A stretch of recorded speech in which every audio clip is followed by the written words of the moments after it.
It's time for Mornings at 8 with Jonathan Mark on AM 1480 WLEA. Oh, yes, it is time for Mornings at 8, and here we are. It's 5 minutes after 8 o'clock on a Wednesday morning. Wednesday, halfway through the week. So we're halfway to the weekend. You could see it coming up over the horizon. It'll be here soon enough. Boy, man, there's so much. Man, there is so much going on. It's another frosty morning, another typical fall morning. It is 42 degrees out there, just a little frosty. As a matter of fact, I needed the ice scraper this morning. I couldn't believe it. So I needed the ice scraper, and I guess that's it. You know, it's funny. Now, all of our flowers are dead, okay? It's been cold, frost, and all that, and all the flowers in our garden and the flower pots are all dead. We've really got to clean that thing up now. Sometime this weekend, I guess. But all the flowers are dead, except for those strange interlopers. You know, I mentioned in the past that we have snapdragons growing where we've never planted snapdragons. As a matter of fact, growing through blacktop. Where these flowers came from, we have no idea. And the only flowers that are left, everything else is dead, are the snapdragons. I mean, it's absolutely, even though we've had a number of frosty mornings and overnights and all that, but those snapdragons, which we didn't plant, that we have no idea where they came from, are still going strong. It's absolutely amazing. I guess the master gardener, boy, I tell you can't go wrong. Oh, boy, Brian had some really interesting stories on, number one, there was another meth bust in Hornell. And I guess it just never ends. They just keep coming. But luckily, the cops are out there, so they stop what they can. It never ever ends. Oh, well. Okay, let me see. Oh, yes. A lot of good things come out of Albany. Not all that they do in Albany is foolish. Some laws are really, really good. And some pieces of legislation are very, very good. And here's one of them. And the governor signed it yesterday. Let me see. It increases special accidental death benefits for spouses and children of police officers and firefighters killed in the line of duty. That, I think, is a very, very good piece of legislation. And that's good. And the governor said police and firefighters who lose their lives in the line of duty are mothers, fathers, husbands, and wives. And the family members they leave behind must be properly cared for. And that, I think, is an absolutely great statement, great comment. And it's, there's a good piece of legislation coming out of Albany. Right. Okay, let me see here. What else? Let me see. What else was going on? That's right. Congressman Tom Reed and a bipartisan group of lawmakers from the House are calling on Twitter CEO Jack Dorsey to stop blatantly violating U.S. law, to immediately change their policy, and to remove all content from foreign terrorist organizations and affiliated profiles, including Hamas and Hezbollah, by November 1st. If Twitter is better at determining violent extremist content than the U.S. government, Dorsey should come and testify before Congress. So Hezbollah and Hamas are designated as foreign terrorist organizations, or FTOs, by the U.S. Department of State, making it illegal for Americans to knowingly provide those organizations material support or resources. And this, I guess that's what Twitter would be. I don't know. I suppose so. The U.S. Department of the Treasury may also require U.S. financial institutions to block all transactions involving the assets of a designated FTO. So they want Twitter to stop providing a voice, essentially, for Hamas and Hezbollah. And that, I think, is a very, very good thing. Let me see who said this. This was a congressman from New Jersey, Josh Gottheimer. He says, right now, Twitter, as a U.S.-based company, is bucking U.S. law by blatantly supporting foreign terrorist organizations, including Hamas and Hezbollah. Twitter is literally and arrogantly disputing the U.S. government's determination of what constitutes a terrorist organization. He says there is simply no way why terrorist organizations, including Hamas and Hezbollah, deserve access to Twitter's platform to promote themselves as sponsors of violent, radical, hate-filled terrorism. Good. And Congressman Reed says, as a proud New Yorker and someone who lived through 9/11, I know the pain and anguish terrorist activity causes. All other social media companies are taking steps to comply with U.S. law. Why does Twitter think they're above the law? So he says Twitter must take down these profiles spewing violent extremism and hate. And I think that is a very good idea. So we'll see if Twitter complies. We'll see about that. Okay. Well, elephants in the news. That's the second time this week. Earlier, I had a story about the Elephant Protection Act has gone into effect in New York State. So what that means, of course, is there's no more dancing elephants or something in circuses, or you can't doing tricks or whatever they do, card tricks or something, or tumbling, or I don't know what they juggle, whatever. So you can't have performing elephants anymore in New York State. Okay, that was earlier this week. This is Wednesday. I guess it was Monday, I think. I don't know. Yeah, maybe it was Monday. Anyway, we have another one. Elephant in the news. Lawyers argue Happy the elephant should have the same rights as humans. Lawyers representing an elephant say she's being detained by the Bronx Zoo illegally due to her personhood. Okay. Let me see here. Lawyers for Happy the elephant have argued in New York court that their trunked client should be considered a person. Happy the elephant is, contrary to her sunny name, it says here, this is from the Guardian, being detained by the Bronx Zoo illegally due to her personhood and must be released according to her self-appointed legal team. All right. The case's instigator, an animal rights group, hopes it will effect a legal breakthrough that will elevate the status of elephants, which the group calls extraordinarily complex creatures, similar to humans that should have the same fundamental right to liberty. On Monday, the Bronx Supreme Court was the latest stage in what has become a chaotic pursuit of animal personhood by the Non-Human Rights Project. That's all in cap, the Non-Human Rights Project. Stephen Wise, the founder and lead attorney of the group, has led a quest that has tried to have dogs declared legal people, persons, and now he wants to confer personhood on a pair of chimpanzees, and now Happy the elephant. So Wise has yet to taste success. In 2017, a New York appeals court ruled that Kiko and Tommy, two chimps in their 30s kept in captivity in the state, could not be considered persons in order to invoke habeas corpus, the right to avoid unlawful detention. These are chimps. All right. A presiding judge wrote that while chimps share many fundamental characteristics of humans, it would be difficult to hold any ape to account for its personhood by arresting and prosecuting it for a crime. A further blow to Wise came in August, when a court in Connecticut similarly decided that three elephants, Beulah, Minnie, and Karen, could not be deemed persons. Undeterred, Wise is now arguing on behalf of Happy, an animal that scientists found can recognize herself in a mirror. Well, that's kind of interesting. The 47-year-old elephant has spent almost all her life in a 1-acre enclosure at the Bronx Zoo after being captured along with 6 other calves named Sleepy, Grumpy, Sneezy, Doc, Dopey, and Bashful. And that was in Thailand. So they were brought to the U.S. Happy and Grumpy cohabited until 2002, when they were relocated to an enclosure with 2 other elephants, Maxine and Patty. Now, this arrangement turned sour when Maxine and Patty fatally attacked Grumpy. I beat him up or something? I don't know. Anyway, so fatally attacked Grumpy, huh? So Happy has never been able to live contentedly with the duo. Well, but they're a bunch of killers, right? With a recent reconciliation attempt ending badly. It doesn't say how it ended badly, but it doesn't sound too good. Anyway, Happy's long captivity is anathema to the intricate social arrangements elephants have in the wild.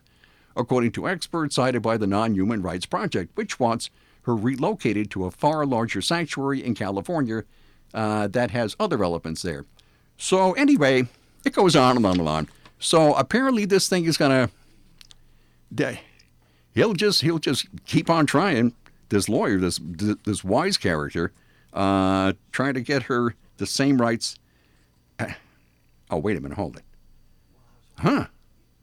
Okay, well, wait a second here now. I should have read a little further here. Polling of Americans, it says here, polling of Americans has shown strong support for granting animals the same rights as humans, with the concept also backed by some philosophers who argue that animals have moral standing and shouldn't be considered merely as property. Okay, you know,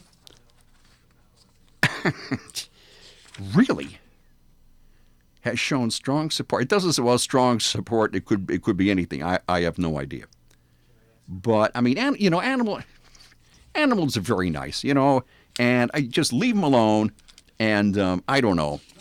Anyway, but I don't really think that they really, should be granted legal or human status or personhood or something. I don't know.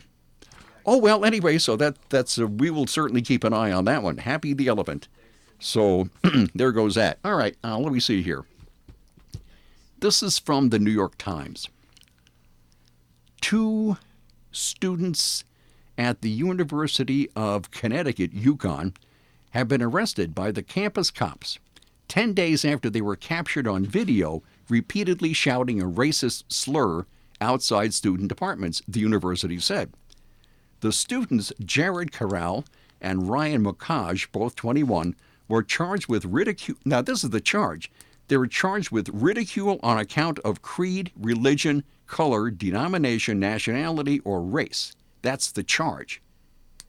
That's a charge. That's a state law. Their arrest came after the widely shared video drew outrage and calls by students for the administration to take action.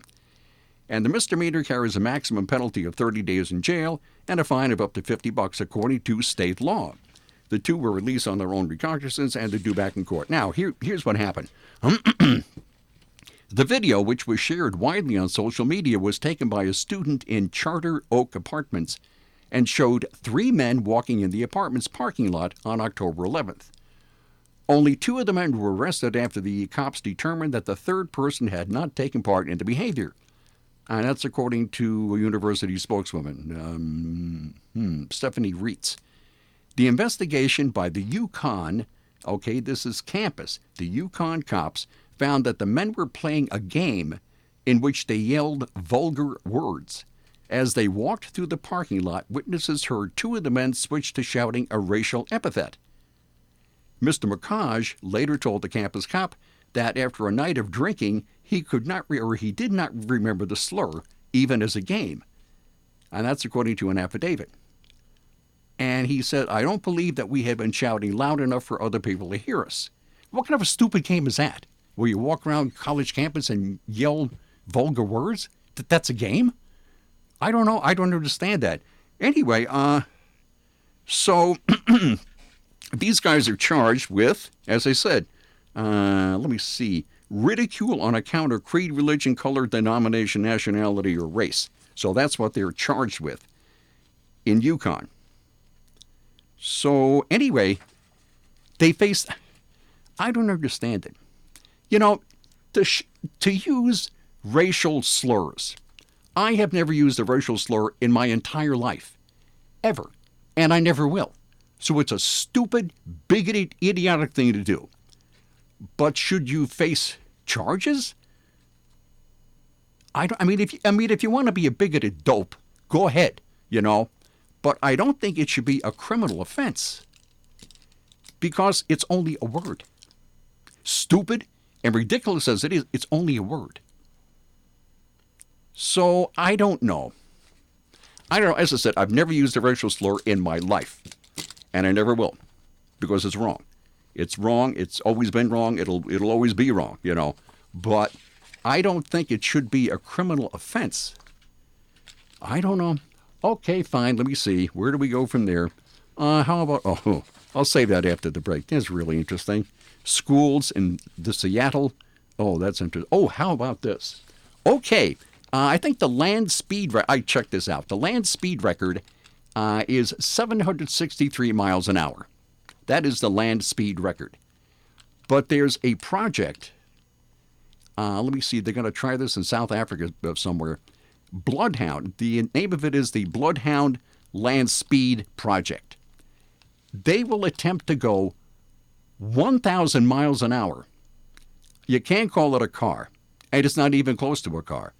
It looks like an airplane on wheels. That's exactly what it looks like. So they're going to try to go 1,000 miles an hour. Why? I don't know, because there it is. They just want to go for it. That's how human beings are. So they're going to try to go 1,000 miles an hour in a car. Who would? The guy who's going to drive it, good luck, pal. His name is Andy Green, and he's already claimed a land speed record. So he will experience forces up to 3 times his own body weight during acceleration run. And that's just in acceleration runs, just trials, okay? But anyway, wowee. So it should come sometime in the next year, trying to go 1,000 miles an hour on land in a vehicle. And probably the most interesting part of this vehicle of sorts is it has solid aluminum wheels, and they're just over 35 inches in diameter, and they weigh about 200 pounds each. And they can withstand forces of up to 50,000 Gs, these wheels. This is absolutely... yesterday I had a story about, is it Lamborghini? Yeah, Lamborghini has an SUV that will do 190 miles an hour. And of course, the question is, who knows how to drive 190 miles an hour? I don't know, but anyway, 1,000 miles an hour? Boy, good luck, pal. Okay, well, he's probably going to need car insurance and life insurance and all kinds of other insurance, I'm sure. A lot of it, lots and lots of insurance. Anyway, if he can, I don't know where he lives, but if he contacted the Ryan agencies, he could find what he's looking for. The Ryan agencies have offices in Hornell, Jasper, and Wellsville. They're local, that's just what I said. They are insurance experts. They have access to a whole bunch of different insurance companies, and whatever you're looking for, they can find it for you. Why? Because they are insurance experts. They offer sound, unbiased advice. They're local. As I said, you can call them up. You can stop down and say hi, They have a great website. It's called ryanagency.com. What a surprise. Anyway, there's a whole bunch of stuff. It's a very, very interesting website. So you might be able to check it out. Who knows? ryanagency.com. They are the Ryan Agencies. From the Fox Sports Studios in Los Angeles, here's Brian Finley. Kawhi Leonard played the Lakers in free agency and then gut-punched them on opening night of the NBA. Long rebound, tracked down on the far side, Lou Williams. He's going to attack the full head of steam down the right alley. Kick it out, Leonard. 3-ball is good. Kawhi Leonard heating up in Staples Center. AM 570 LA Sports and the Clippers radio network. Kawhi Leonard scored 30 points as the Clips rise above the Lakers 112-102. The Clips bench outdid the Lakers second unit by 41 points. LeBron James managed 18 points, 9 rebounds, and 8 assists. Elsewhere, the Raptors derailed the Pelicans 130-122 in overtime. Fred VanVleet put up a career-high 34 points, and Juan Soto rattles the normally unhittable Garrett Cole, going 3 for 4 with 3 RBIs as the Nationals best the Astros 5-4 in Game 1 of the World Series. I'm Charles Payne, and this is the Fox Business Report. Lexus will be launching an all-electric car next year. It'll be Toyota's first full-size battery-operated passenger car. The company says it'll reveal other details next month. Facebook CEO Mark Zuckerberg answers questions from the House Financial Services Committee today. The panel's main focus is Facebook's plans to launch its Libra cryptocurrency. Nike's new chief executive is John Donahoe, former chief executive of eBay and a current member of Nike's board.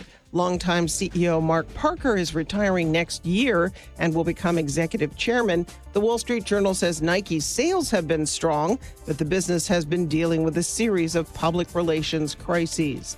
The Dow was down 39 yesterday. NASDAQ dropped 58, S&P down 10. That's your Fox Business Report. I'm Ginny Cosola, invested in you. Patrick was way behind on his IRS taxes. I was in way over my head, just over $30,000. That's when I reached out to Optima Tax Relief. And how'd it go? I couldn't believe it. I had to ask like 2 or 3 times. I saved an incredible amount of money. How does Patrick feel about Optima? Couldn't be happier. Optima Tax Relief. They're the best in the business. Call Optima Tax Relief for a free consultation. Call 800-410-6744. 800-410-6744. Optima Tax Relief. Today at Simmons, Rockwell, Nissan in Horseheads and Hornell, New York, you'll find brand new 2019 Nissan Sentra SV models equipped with 16-inch alloy wheels, rear monitor, push-button ignition, and cruise control for just $15,999. Shop Simmons, Rockwell, Nissan in Horseheads or Hornell. Simmons-Rockwell.com. Okay, and we are back. If you wouldn't really, if you said social justice, the first word you would not think of is math. So you have social justice, mathematics.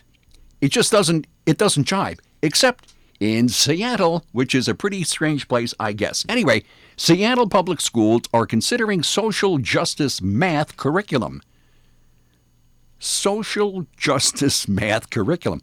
Okay, here we go. Seattle's largest public school district is considering a proposal that would infuse math courses with elements of social justice, including studying how math has been appropriated by Western culture and used to, quote, oppress and marginalize people and communities of color. The proposed framework presents 4 themes for teachers to include in their K-12 math courses. The themes include how mathematical theories are, quote, rooted in the ancient histories of people and empires of color, how contributions of communities of color to the field are ignored, and how learning math can be, quote, an act of liberation. Students will ask introspective questions like, what is my mathematical identity? How does it feel to be a mathematician? And what fears do we have about math? They will also consider issues of how important it is to be correct in studying mathematics. This is one of the questions here. One of the framework's proposed questions reads, quote, how important is it to be right? What is right? Says who? So another, one and one is 2. I mean, there's no way to interpret that. That's the only interpretation that you can possibly have. 6 times 3, right? 1 plus, I don't know. Anyway, Tracy Castro Gill, the school district's ethnic studies director, says the proposal's priority is getting minority students more involved in studying mathematics. She also addressed criticism of the section concerning whether a math answer can be correct. Of course there are right answers in math, she says. We're not saying there aren't. But that's contradicts what she just said. Anyway, what we're saying is that there are many ways of reaching conclusions, and that process should include dialogue. What dialogue is there? It's a math question. I don't know. Should include dialogue. Let's talk about it. If a student got the right answer, we should celebrate that ingenuity and intelligence instead of telling them there is only one way to get to the right answer. Now, as absolutely crackpot as that seems, it's not the first time. It was in 2017, an online course developed by Teach for America titled Teaching Social Justice Through Secondary Mathematics instructed how to teach their students how math has been used as a dehumanizing tool. And that mathematics itself operates as whiteness. Okay, that's it. I'm out of here. I'll be here tomorrow morning at 8:05. See you. Bye.